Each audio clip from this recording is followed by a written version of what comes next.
दोस्तों, आज फिर एक राजा की स्टोरी लेके आया हूं।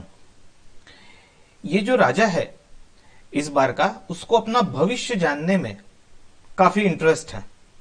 अरे, वो चाहता है कि कोई मेरा भविष्य बराबर बताए, उसको मैं मुंह मांगा इनाम देने को तैयार हूं। तो काफी ज्योतिषी उसके राज्य में आते हैं, एक एक करके उसका भविष्य देखने, उसकी कुंडली पत्रिका जो है वो देखते हैं और उसको अपना भविष्य बताते हैं। अब जो पहला ज्योतिषी आता है बोलता है, बाकी सब चीजें तो बता देता है, लेकिन राजा साहब बोले एक चीज का बड़ा प्रॉब्लम है आपके पत्रिका में, और वो ये है कि आपको आपके सभी रिलेटिव्स की मौत आपके आंखों के सामने देखनी पड़ेगी। सभी रिलेटिव्स की मौत आपको आपके आंखों के सामने देखनी पड़ेगी। अब राजा तो राजा है, भले ही वो ज्योतिषी ने सच बताया हो, लेकिन उसको पसंद नहीं आता है। तो वो ज्योतिषी को 100 कोड़े मारने की सजा देता है।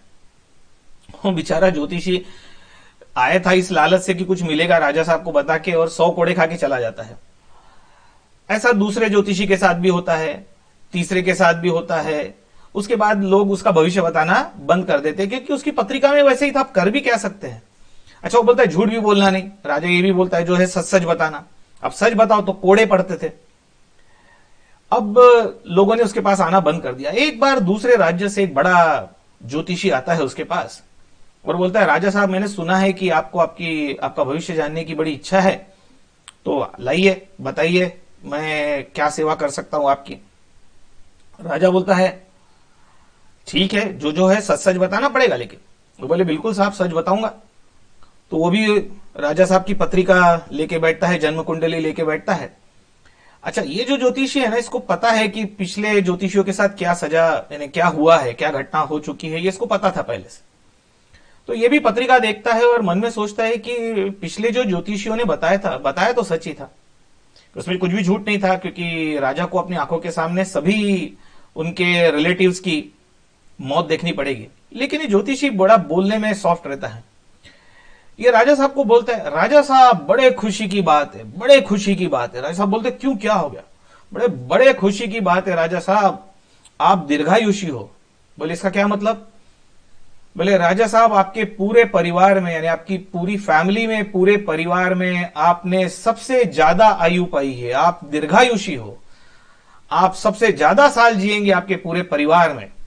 राजा खुश, और राजा उसको सोने की मोहरों की थैली देता है, उस ज्योतिषी को सोने की मोहरों की थैली देता है। अब दोस्तों, आपको बात तो समझ में आई होगी कि राजा को अपने आंखों के सामने सभी परिवार की मौत देखनी पड़ेगी, ऐसा बोलना क्या, और राजा को बोलना आप दीर्घायुषी रहेंगे, आप आपके परिवार में सबसे ज्यादा साल जिएंगे, ऐसा बोलना क्या। दोनों में फर्क तो कुछ है नहीं, लेकिन देखो सुनाई देने में अलग लगता है कि नहीं। एक में राजा गुस्सा हो गया, कोड़ों की सजा दी, दूसरे में राजा खुश हो गया और सोने की मोहरों की थैली दी। अब इससे हमें क्या सीखना है दोस्तों? हमें यही सीखना है कि वही बात को जो बोलना है उस पर थोड़ा यदि सोच लिया जाए पहले, बोलने के पहले, और उसको कुछ इस तरीके से बोला जाए कि सामने वाले को दुख ना हो, राइट, सामने वाले को दुख ना पहुंचे और सामने वाले को सुनने में अच्छा लगे, तो हम बहुत सारी परेशानियों से बच सकते हैं। ये आपके लिए, मेरे लिए, सबके लिए काम का है दोस्तों। ये मत समझना मैं स्टोरी सुना रहा हूं, यानी मैं कोई ये सब फॉलो कर चुका हूं। ये सबके लिए काम का है, आपके और मेरे लिए, सबके लिए काम का है। जिसको बोलते हैं हम शुगर कोटेड बोलना पड़ता है आज की दुनिया में, क्योंकि लोग बुरा बहुत जल्दी मान जाते हैं। अच्छा, वैसे भी अच्छा बोलो तो लोग मिस इंटरप्रिटेशन कर लेते हैं, मिसअंडरस्टैंडिंग कर लेते हैं। तो बुरा तो बोलने का जमाना है नहीं, तो जरा शुगर कोटेड बोलना सीखना चाहिए। हम सब ने थोड़ी थोड़ी प्रयत्न करेंगे तो ये पॉसिबल हो जाएगा। और इस स्टोरी से एक हिंदी का एक गाना भी बहुत, उसकी लाइंस याद आ रही है जो मैं दोहराना चाहता हूं। हिंदी गाना है, हिंदी सॉन्ग, जिसके बोल थे, लोगों का दिल अगर हाँ जीत न तुमको है तो बस मीठा मीठा बोलो। लोगों का दिल अगर हाँ जीत न तुमको है तो बस मीठा मीठा बोलो। ओके दोस्तों, बाय बाय।